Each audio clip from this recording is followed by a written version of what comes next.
what have we got here? Parallel lines. Find the slope of any line parallel to the line that passes through these 2 points. Well, here's something we do know. We do know that parallel lines, that's a notation for parallel, draw 2 parallel line segments, parallel lines have the same slope. That seem reasonable? I mean, after all, slope measures steepness, and if the lines are parallel, they'll have the same steepness. So, parallel lines have the same slope. If we find the slope of the line passing through these 2 points, any line parallel will have the same slope.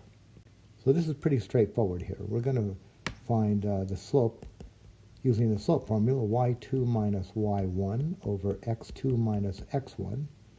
So second y minus first y.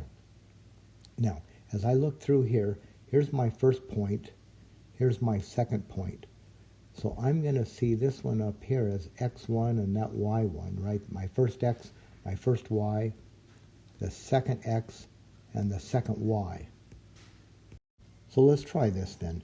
The second y and the first y, right here, the second y is a 1. The first y is a 3, so let's do that. We'll get a 1 minus 3. And for the x's, I want the second x minus the first x.